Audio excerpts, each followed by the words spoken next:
l'excellence ne peut pas s'appliquer aux personnes, ni aux groupes. On ne signe pas ce pacte d'excellence pour constituer une nouvelle aristocratie qui disposerait d'un savoir éminent et supérieur, mais réservé. Justement, l'excellence des savoirs doit aller de pair avec l'égalité absolue dans les conditions d'accès et en tenant compte, effectivement, des inégalités de départ et des différences de contexte. Oui, il y a une supériorité de la culture scolaire sur les autres cultures qui circulent. J'utilise à dessein le mot supériorité. Ce sont des savoirs rationalisés, ce sont des savoirs prouvés, ce sont des savoirs débattus, c'est-à-dire qu'ils correspondent, ou qu'ils devraient correspondre, s'ils ne le font pas, qu'ils correspondent aux procédures de formation moderne, humaine, d'un savoir valide. On pourrait dire que cette notion n'a rien à faire dans un pacte d'excellence.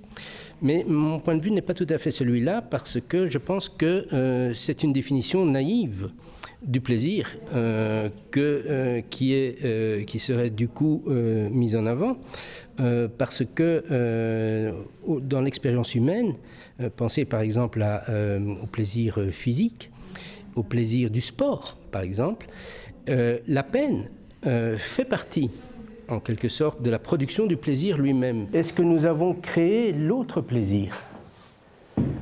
Et est-ce que nous parvenons vraiment à faire autre chose que d'opposer l'esprit de sérieux à ce plaisir consumériste? Est-ce que nous sommes capables de produire un hédonisme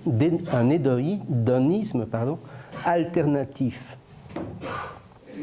C'est la question de la civilisation dans laquelle nous sommes plongés. Étienne Michel a dit que, au fond, on ne pouvait construire un projet culturel pour l'école que si on portait un diagnostic sur les impasses de la culture dans laquelle on se trouve plongé.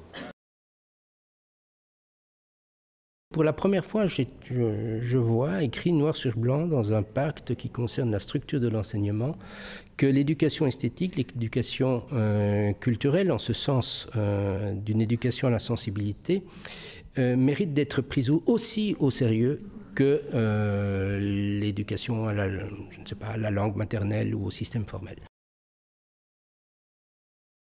Faire un homme libre, c'est faire un homme capable de travailler sur sa sensibilité.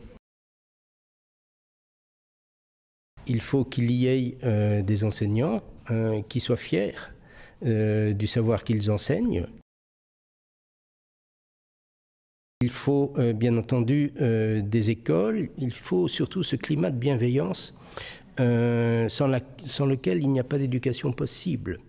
Vous savez, un élève, un enfant, tout le monde a été enfant, nous le savons en fait, nous devenons ce que les autres nous permettent de devenir.